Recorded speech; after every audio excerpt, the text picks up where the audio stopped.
بسم اللہ الرحمن الرحیم۔ آج ہم بات کریں گے نماز کیا ہے۔ نبی کریم صلی اللہ علیہ وآلہ وسلم فرماتے ہیں، انسان سے سب سے پہلا سوال جو کیا جائے گا اس کے اعمال کے بارے میں، وہ صلاح کے بارے میں ہوگا، یعنی کہ نماز کے بارے میں۔ اور اگر آپ نے اپنی نمازیں صحیح سے پڑھی ہوئیں تو وہ سمجھو بندہ سکسیسفل ہو چکا اور اس کی نجات ہو گئی۔ لیکن اگر اس کی نمازوں میں خرابی آ گئی تو اس کے بعد جو بھی سوال کیا جائے گا تو وہ اس سے آگے نہیں بڑھ سکے گا۔ تو پرابلم اس ڈیٹ کہ ہمیں پتہ ہونے کے باوجود ہم کیا کرتے ہیں۔ کچھ لوگ کہتے ہیں کہ میں 5 وقت کی نماز نہیں پڑھ سکتا، لیکن اللہ تعالیٰ فرماتے ہیں ایک جگہ پر لا یکلف اللہ نفسا الا وسعها۔ اللہ تعالیٰ کسی بھی نفس کو، کسی بھی انسان کو اس کی حیثیت سے زیادہ برڈن اس پہ نہیں ڈالتے۔ اللہ تعالیٰ کہتے ہیں کہ تم پڑھ سکتے ہو، لیکن انسان کہتا ہے کہ میں نہیں پڑھ سکتا۔ تو جھوٹ کون بول رہا ہے؟ اوبیس سی بات ہے کہ انسان جھوٹ بول رہا ہے، اللہ تعالیٰ تو نہیں جھوٹ بول سکتے۔ اس کی مختلف ریزنز ہو سکتی ہیں، یا آپ گناہوں میں اتنے ڈوبے ہوئے ہیں کہ نماز پڑھنے کو دل نہیں کرتا۔ قرآن پاک میں جب متقین کی صفات بیان کی گئیں تو اس میں یہ کہا گیا کہ وہ نماز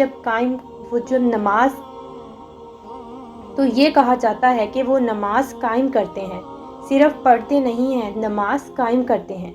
جیسے حضرت لقمان نے اپنے بیٹے کو کہا کہ نماز کو اسٹیبلش کرو۔ ایک دفعہ حضور کریم صلی اللہ علیہ وآلہ وسلم کے سامنے مسجد میں ایک صحابی نماز پڑھ کر آئے اور آپ کو سلام کیا۔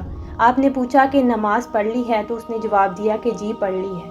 آپ نے فرمایا ارجع فصلی فلم تصلی، کہ دوبارہ جاؤ تمہاری نماز نہیں ہوئی۔ وہ دوبارہ پڑھ کر آیا تو آپ نے دوبارہ فرمایا ارجع فصلی فلم تصلی، اور جب تیسری دفعہ بھی وہ نماز پڑھ کر آیا تو اس نے آپ کے کہنے سے پہلے ہی کہہ دیا کہ یا رسول اللہ صلی اللہ علیہ وآلہ وسلم، مجھے ایسی ہی نماز پڑھنی آتی ہے، آپ مجھے سکھائیں۔ تو آپ صلی اللہ علیہ وآلہ وسلم نے نہ صرف اسے نماز پڑھنی سکھائی بلکہ اس کو بتایا کہ نماز کو پڑھو تو تسلی کے ساتھ پڑھو۔ You have to give yourself time۔ جب نماز پڑھیں تو تسلی کے ساتھ پڑھیں۔ Just imagine if you are going to meet president اور prime minister، تو اس سے پہلے کی فیلنگ اور اس کے بعد کی فیلنگ ڈیفرنٹ ہوتی ہیں۔ I have met the prime minister of Pakistan۔ نماز وہ ہے کہ جب انسان پڑھ کے نکلے تو اس کو ایسے لگے کہ جیسے وہ مالک الملک سے مل کر آ رہا ہے۔ You have to meet the Lord of heaven and earth۔ But if you have not felt anything, you don't feel privileged۔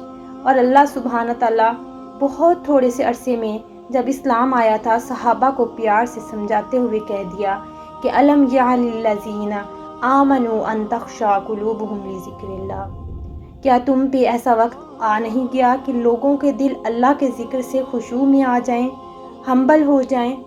ہمارے سامنے کتنی ہی دفعہ یہ آیات آتی ہیں، لیکن ہم پر ان کا کیا اثر ہوتا ہے؟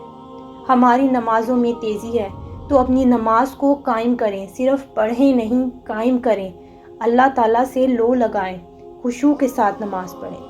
دعاؤں میں یاد رکھیے گا۔ السلام۔